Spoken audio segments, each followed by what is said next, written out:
Hi, everybody. Let's get started. I'm really excited that you're here today. I'm really excited to share with you exactly what you can do with your Explore Builder inside Alexandria on the tech side.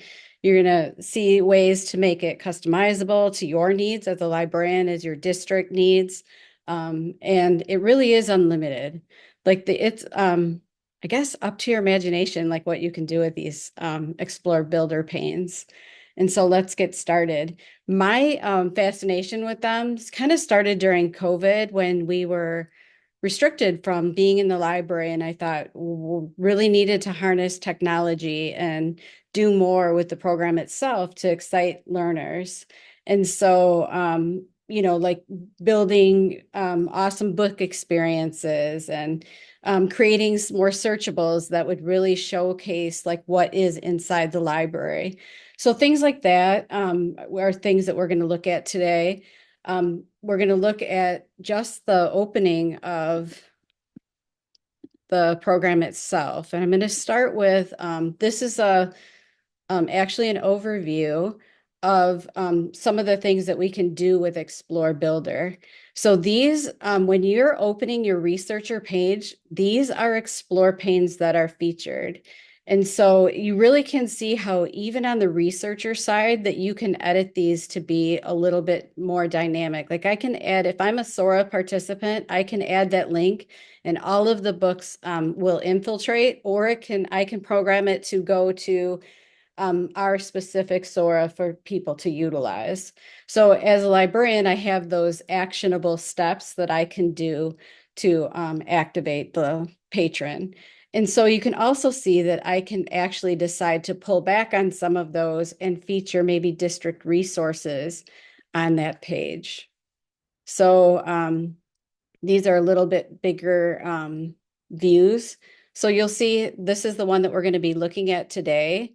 It'll have like category slideshows. A lot of the slideshows that I see when I first start working with Alexandria clients is that their category slideshows are not being utilized or not pointing towards a slideshow. And so we're going to kind of show you how to do that today. The Ask a Librarian, you can add different icons that you create onto this page. So maybe you want to invite students to ask you about what's their next read, what are their interest levels. So when they come into the library, they can actually, you can give them those books and point them in the right direction. We know how crazy it is when you're in front of like maybe 30 participants. That are looking for books all at the same time and that sort of thing. So it just kind of personalized the library a little bit more. You can create explore panes, and these are some of them that I'm going to show you today on the back end of Alexandria. We can look at award books. I can create a whole series of resources and activities. These can be things that the district has blessed as safe, usable. Maybe they've purchased them. And it can also be activities that help in the classroom on writing. It could be a number of things. You are creating that dynamic and that focus. So here I just add in a little arrow, and so it's going to go to another explore pane and another explore pane, and you'll see my little note down here that there's a series of 9 resources and activities. So 16. So it's hundreds of activities that you can load in for your students to use. This is great for pointing to the library on breaks or allowing teachers to use the library for activities while they're on break. Maybe they're down for Christmas. We're heading into Christmas break, so it's the perfect time to keep them coming to the library for activities. We can create slideshows. I have one pane here, but we do have a bunch of slideshow. Anything that you can create as a linkable source to the OPAC, to your library books and resources, can also be web spooled into slideshows. The benefit of this is that when I'm bringing in a first grade class in a K-3 library, I can focus on their reading level and spool slideshows that speak to what they would be interested in. If I'm having maybe I'm doing a graphic novel presentation and asking them to create a graphic novel panel that day, then I might showcase, click on the graphic novels and have that flip into a slideshow. The beauty of Alexandria is that I do not have to individually select books in the slideshow. We're using what is called search strings in Alexandria.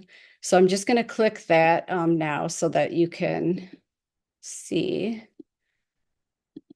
that the search strings is such a gift because you are allowed to like better communicate with Alexandria. So I'm going to put this in this link into, if you want to get to it an easy way, go alexandria.com, comma, search strings. It'll be the very first one at the top. And so you can actually see like how it speaks to Alexandria or how you can better communicate with Alexandria. If you wanted to use Boolean operators, and it's 2 ampersands, Boolean operator or 2 lines. So it tells you exactly how to program it in. I find that the double dash, 2 hyphens, and searching the range based on my call numbers is really helpful, especially like when a teacher might call you and say, what are all your history books? We're starting this study. You can give him specific call numbers, and it can even spool it into a slideshow for them to share with students. So you really have this like actively engaged way to utilize Alexandria Library as an extension of learning. And that's, I think, what sets it apart from other programs. You can do by author. And so this chart will actually show you the various ways. And what's nice is it also tells you the field in which it searches. So like, let's say that you want to check some of the ways that books have been brought in and you want to build up your collection in certain areas. You know exactly what field and where things need to go in order to do that.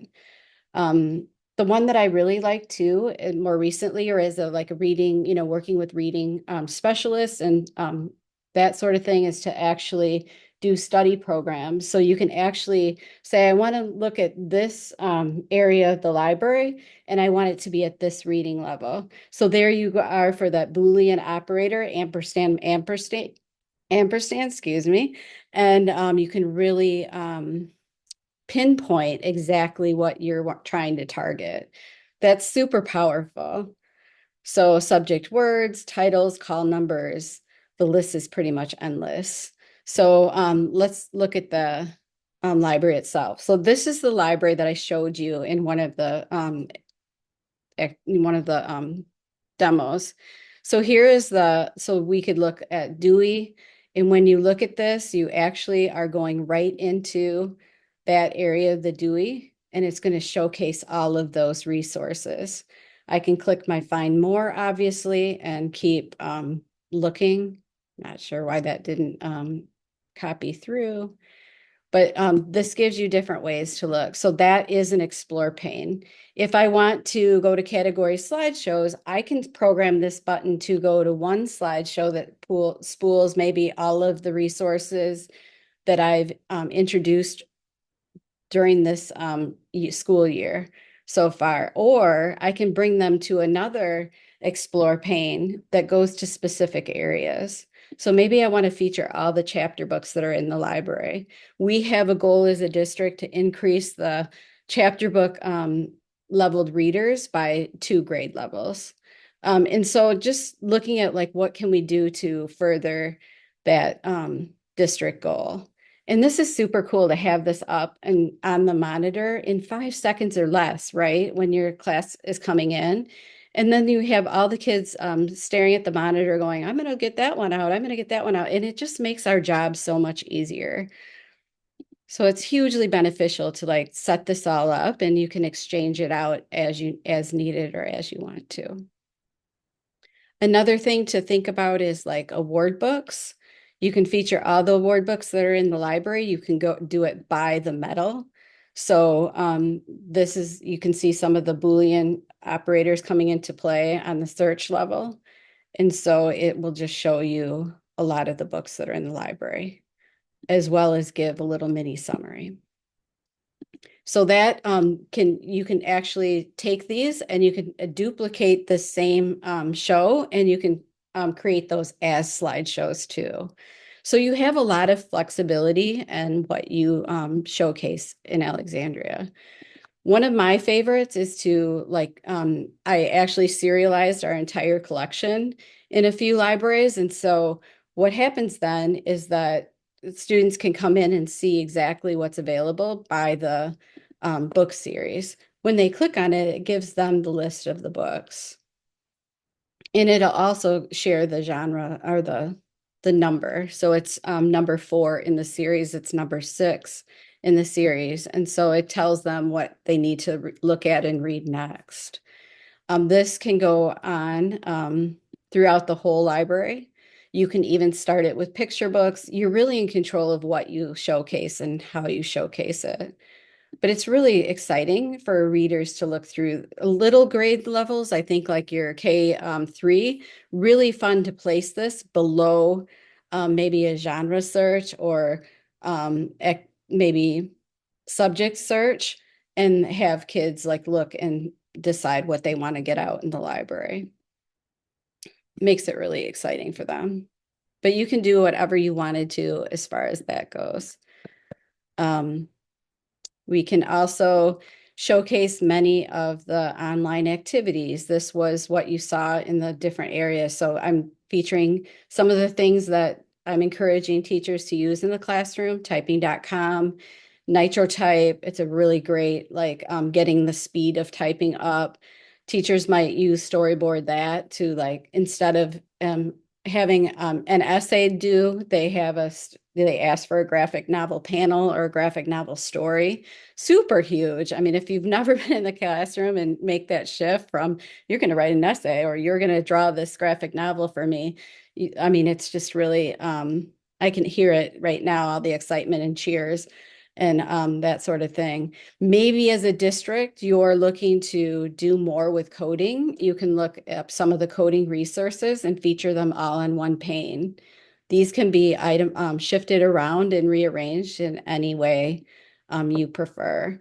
If I'm working on maybe in the high school level, I'm working on different APA style, MLA style. I'm trying to get them ready for college level writing. I can feature some of these activities and resources they would need for that. And I think then it makes it really easy for teachers.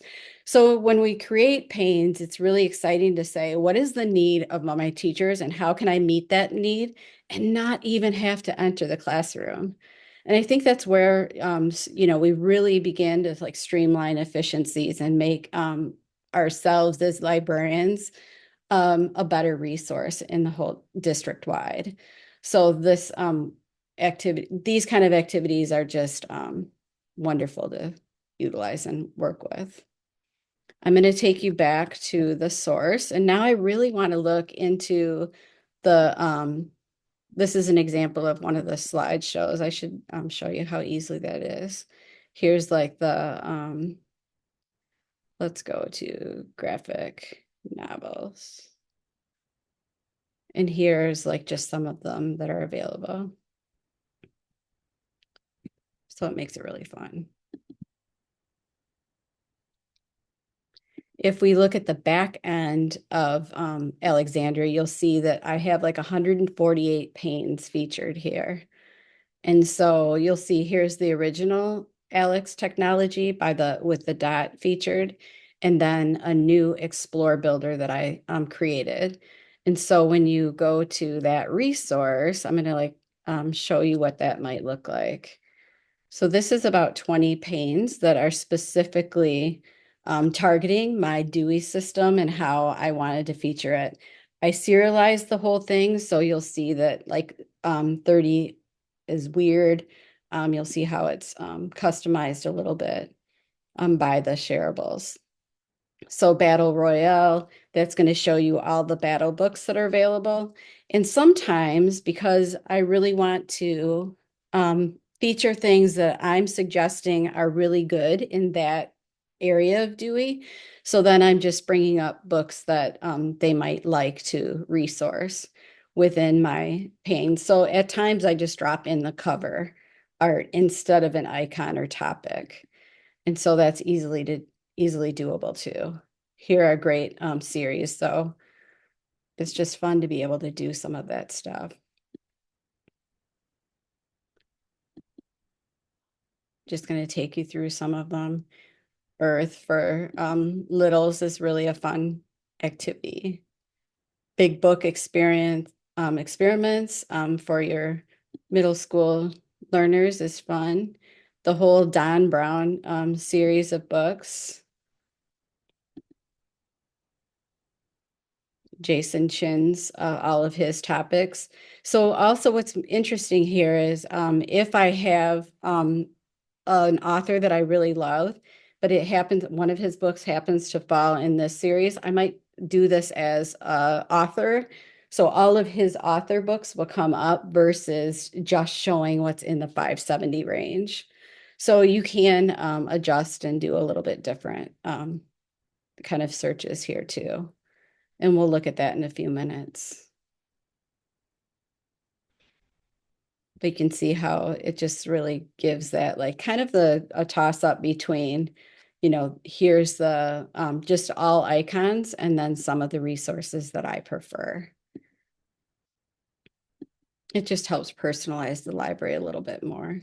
Here in the poetry section, I actually take them through all of the books and then, or if I feel like they have a great resource like Joyce Sidman, excuse me, has a dynamic website that is actually a really good resource for teachers that could be utilized too. So, and there we have it. And then we'll go back to the start. So it really can be whatever you think up as a librarian.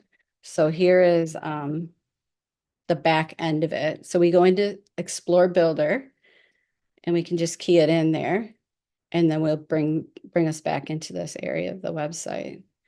And you can see how we can do things like create grade level activities. I showed you here's some of the online activities and resources.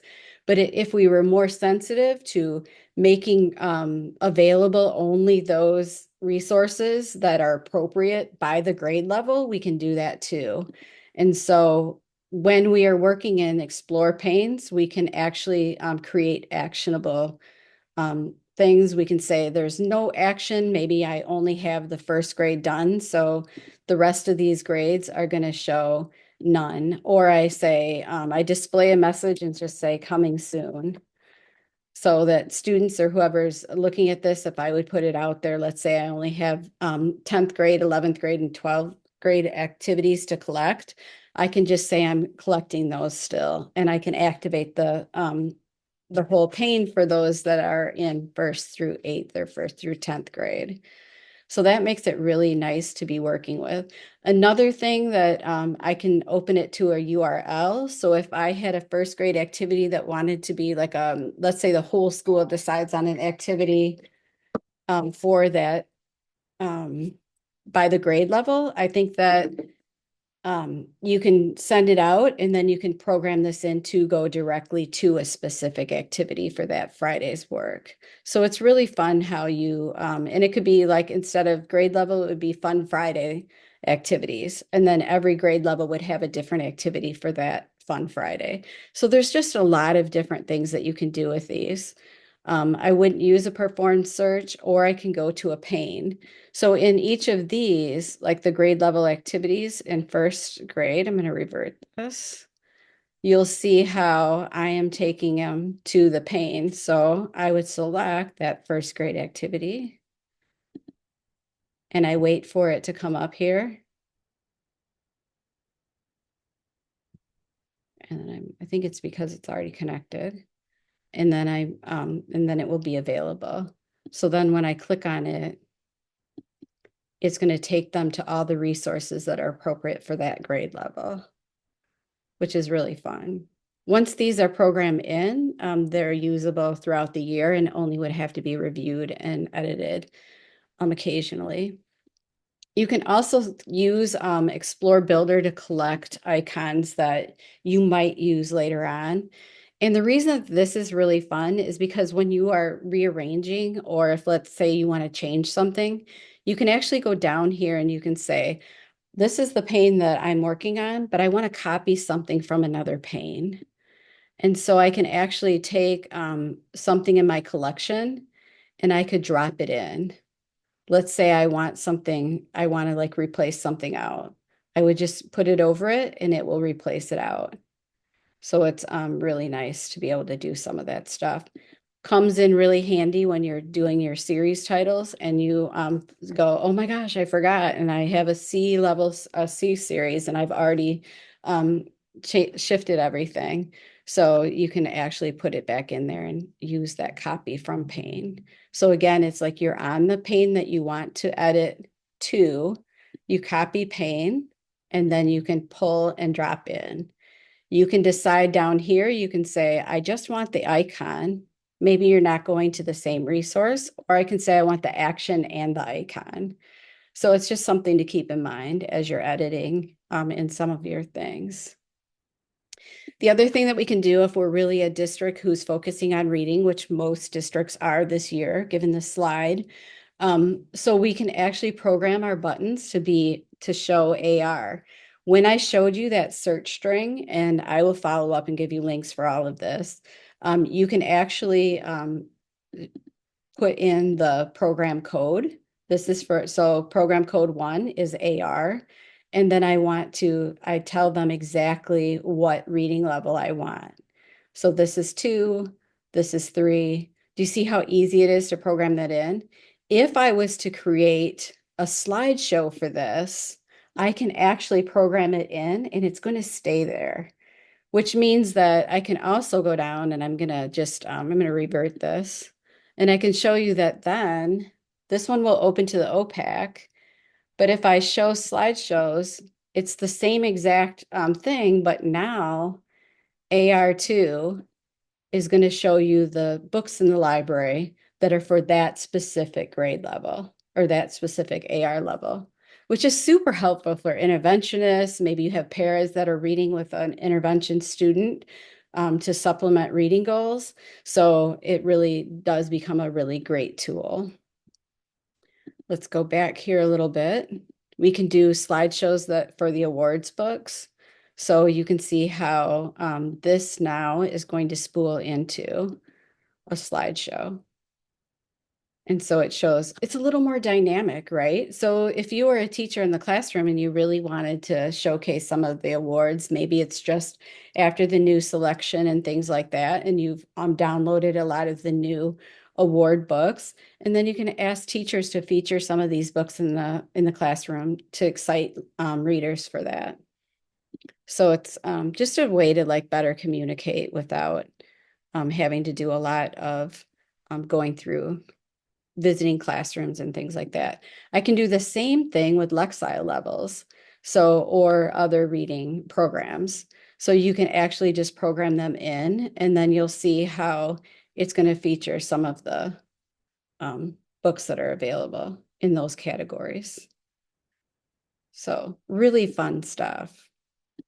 You can, let's say that in your first grade classrooms or in your K-3, what books are being utilized in the classroom for that school year. You've all decided that these are the books that we want to feature. We're really going to push nonfiction. You can go out and actually create an activity guide. Here I'm selecting a certain publisher that does this well. And so you can go to the activity and then just download. You're sending them right over to the download so that teachers can download it for themselves. If you had an area that you sort an FTP upload or a link that you wanted to create, you could do that and put it on your own servers. So those are just options. But then you are having those light conversations about books. So you know everybody this season is reading these books, and you know that teachers have the full benefit of teacher guides to help them. So that's just really nice stuff that you can use. You can also do like themed collections.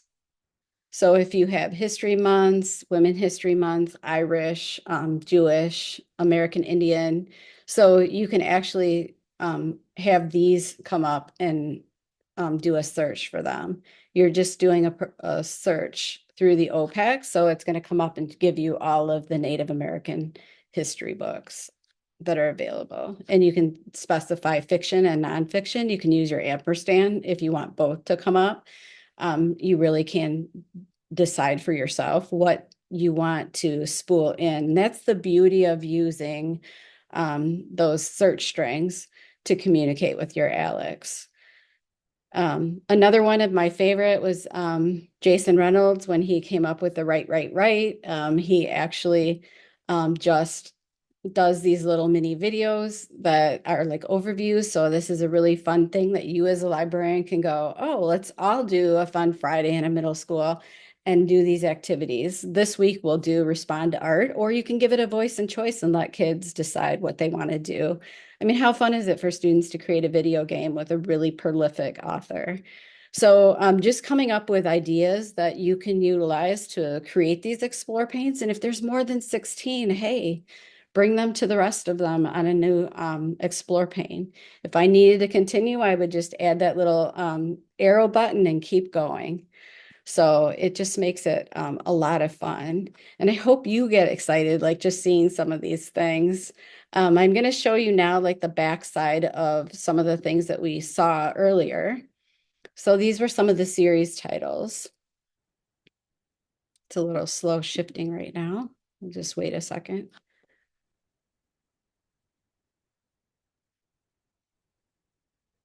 And so you'll see, not sure why that isn't coming up right away, but here. So you have some of the series that are in the library, and so you'll see that they're just programmed in like this. So here's my series, colon, and the title of the series. So if you have utilized the series button when you've imported books, you can really lean on that. Let's say I'm a library that, and I'm coming new to the library and somebody did not put the titles of series in the series title area when they imported a book. So I can easily change this to smart, and pizza and taco is going to come up. The negative side of that is that pizza and taco as a subject might come up too.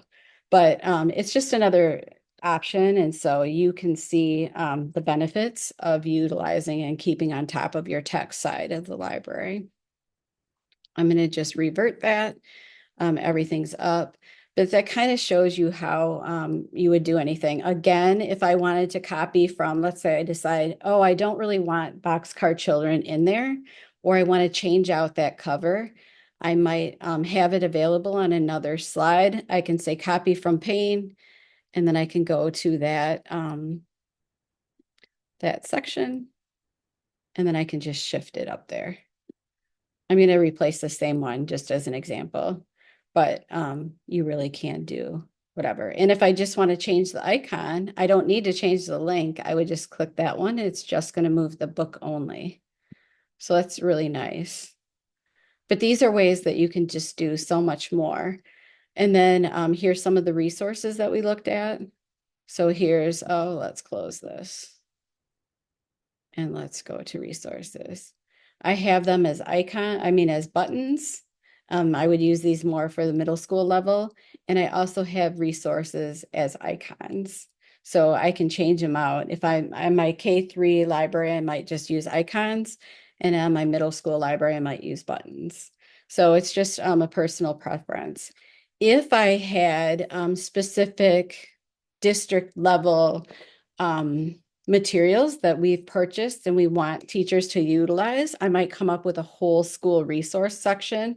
I know a lot of times we see that on web pages or websites as teachers. And here you can bring it right into the library so that it's available. So here, like all the resources are here. I go to resource number 2. I'm going to shift to resource number 3. And so it makes it a lot nicer. If we go back to search, it's going to take me.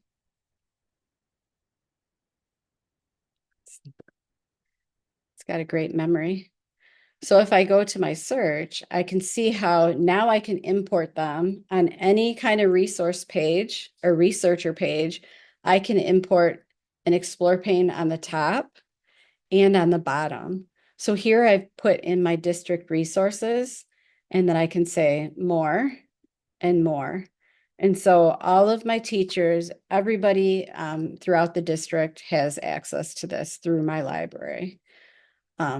Makes it really easy, and everybody's on the same page. They're going to the same resource, they're logging in, they have all the logins, or you already are providing it to them logged in, so they use their credentials.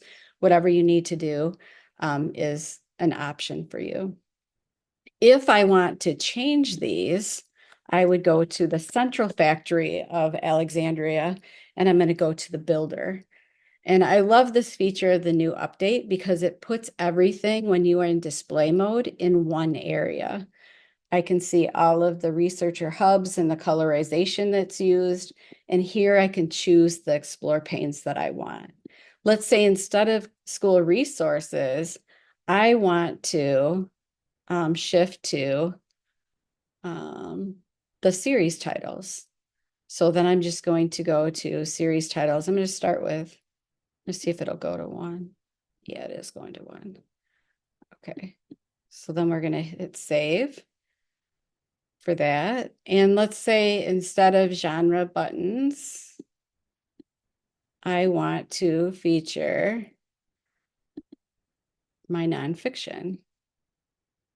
So I'm going to say, okay. And then hit save.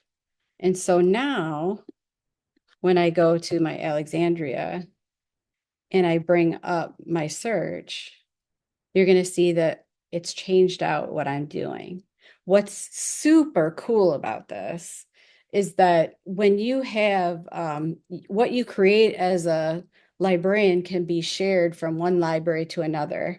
So let's say you have 2 elementaries, you have a middle school. So everything that you're doing can be exported and imported in, and you can change these based on what the content is they're learning that week. Let's say that every November, all of the middle schoolers are focused on essay writing, a nonfiction story about a particular animal.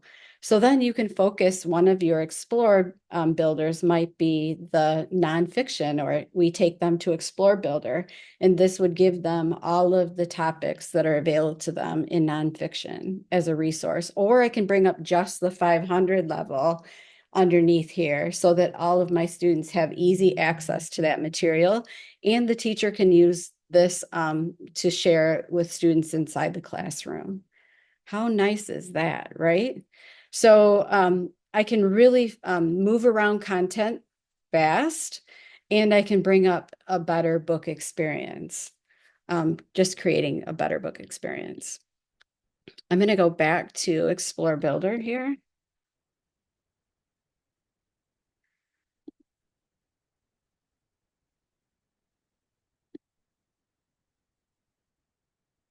And we're just going to look at some of here's an idea about doing like a focus on coding. Some of the other things. I did have one that was maybe I want to, when I'm featuring ebooks, let's say instead of having it search the ebooks that are in the library, maybe I have purchased certain ones. So I can put the icon and then have them log into those activities or those resources as a list. So just really kind of fun things. Maybe we're looking at all the Google tools that can be used inside the classroom, maybe taking them to their classroom. So we have, so we can utilize those. I think it's just fun to be able to do different things with these. Let's say I'm a librarian and I decide, oh, I want to change my classification system. I can easily do that, and I can follow that classification, and I'm bringing them to those resources. So it just is going to bring up all of the C category things, the study of science and those kind of things. If I need to, I'm asked to support teachers and I'm providing like videos in the classroom that I'm suggesting, I can create an explore pane, and that I can share that by the URL with that teacher who's requested it. So maybe not all of these explore panes are going to go on your search page, but you can feature them in other ways. And I'm going to show you one way is bulletins. And so we're going to just look at bulletin boards. And you can see the many things that you can do with that. I'm going to just share my Welcome to the Library bulletin. You'll see that it has a mini Alexandria of my library. It has my CS first activities link. And it has the online games that I shared with you. It has the genre categories. And it allows students to search the catalog and bring up activities. I have CS First activities, search by Lexile levels. So this is a tool that can be used throughout the district. Every single month, I might change it to feature different titles that I know various grade levels are utilizing or looking at. Maybe somebody's doing a women's history activity, so I feature that. Maybe somebody's using science, and they're looking at sharks. I mean, there's so many things out there for us as learners and librarians now that we can really expand on the kind of the book experience, right? If I'm going to send them to a book about sharks and all of the comic series like that, I can also link to where they can look at underground and watch sharks in the wild live. And so I can create a whole bulletin board like that. And I can actually create a whole explore pane that has various buttons by the subject matter. And that's why I say that when you're looking at Explore, it is fully customizable and it's so unlimited, like what you can do with it and how you can utilize it. But I guess, I just look at this and I think, wow, this is something that I can really send home over break. And I know that kids might log in and utilize that. And all it does is better enhance like what I'm doing as a librarian to show our value add. And I think that's something that we really have to think about, especially in, the where we're at as a society and what we're facing with book bans and things like that. So how can we do the best job that we can with the resources that we have? And how can we make them, adapt them to be more shareable and get them into the hands of kids and teachers so they become better teachers, the students become better students. It's just a win-win all the way around. And I think that's what excites me the most about working with ExploreBuilder is being able to move these things. You can also take any of these URL, let's say you create an AR level or a book experience. So maybe this is an explore pane that's all about sharks, or this is all about science. So on some of the resources that I have in the OPAC, I can actually go back and shift those. If I look at items, I'm going to bring up one of them. I'll just show you one that I've already done. Brains, not just. And you'll see that this is a book by Stacy McNulty. And then you have this other link that links to a lot of other activities that can be shared. This could link to a whole explore pane that looks at her other books, that looks at her author website, that does these other things. So it really is unlimited, the things that you can do. This would take you to an author brain quiz. She actually is working with the student directly and quizzes them on brains. If you've ever read this book live, the kids will remember the size of everybody's brain and be telling you in the library as they come in for like weeks after. Day in the life of an author, and a read aloud resource. So it's just unlimited, like how you can even take what you're creating in ExploreBuilder and move it around to better serve patrons. I think that's a really powerful place to be. Are there any questions about some of the material, or is there anything that you'd like to see again or expanded upon?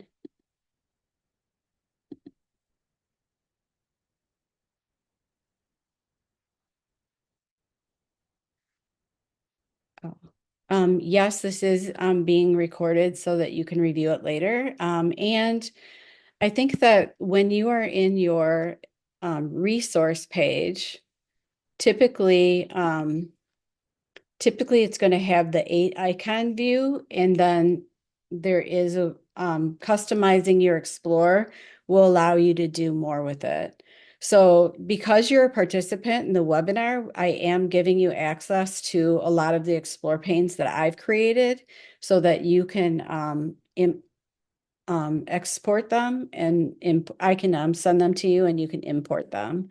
I can send you back to, let me show you that really quick. Here we go. So see how you can download this? And so you would be downloading the Explore pane, and then I'll show you how you would then import it. So you're going to be brought to this Explore Pane Builder PD. So I'm giving you access to a lot of the Explore panes that I've shown you today. And then what you're going to do is that, let's just take you back to Explore Builder.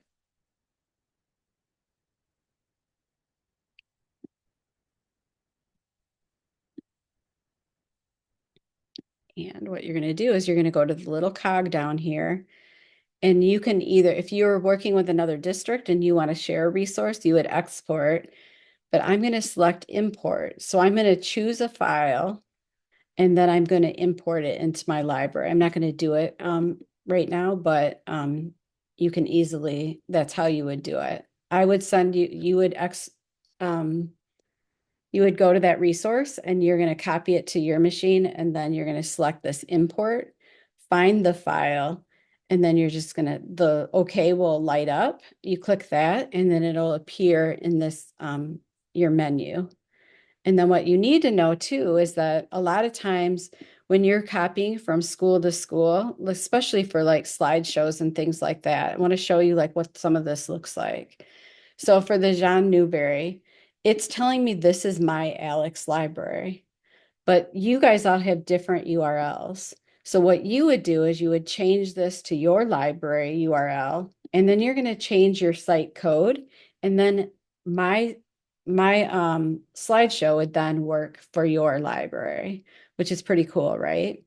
So there's a few edits that you would need to do after that, but the ExploreBuilder PD walks you through that.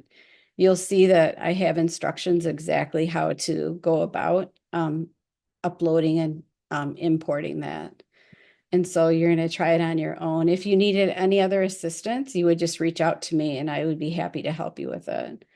So here's some of my title series. You probably have different titles, right?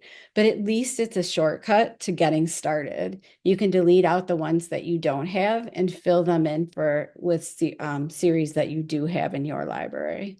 And you could continue on because I've done some of the more general titles, and then you might have specific titles that you have, things like that. Grade level resources, this gives you this pane, and then this can be changed to do all the different activity levels. The Lexile level, you can download that one and then import it into your system. And again, it's just using that little cog down at the bottom of the page and selecting import. Choose the file, select OK, and then boom, it's going to be over here for you to use. Sometimes something will not show.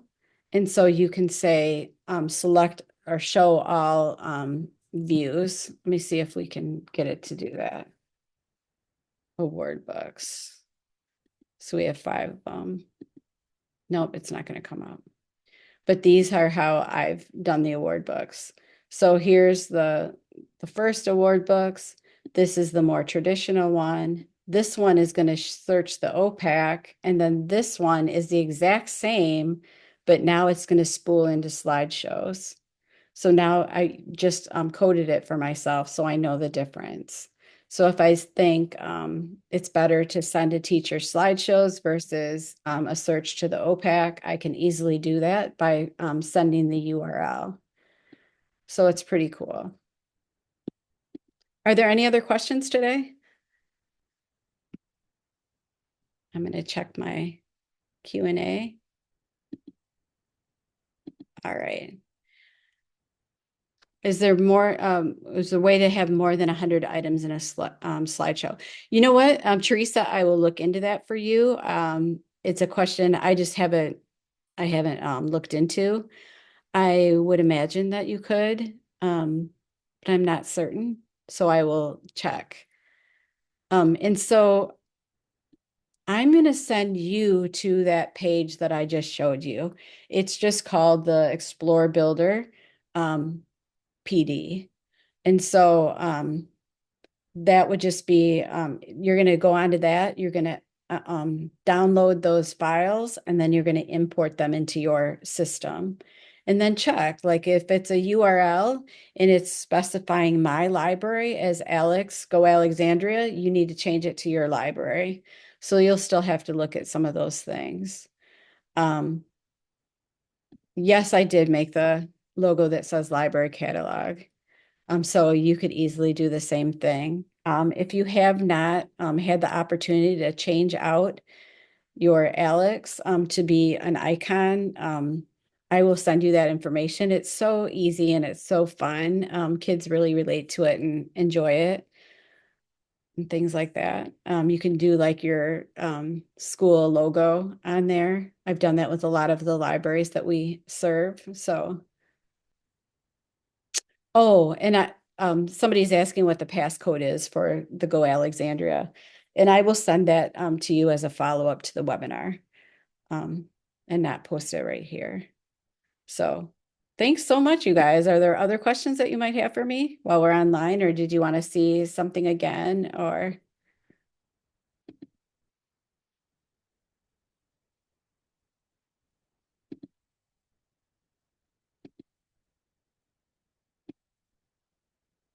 All right. Well, I want to thank you guys all for coming and joining us today, and I look forward to responding to any questions. I will give you my direct email.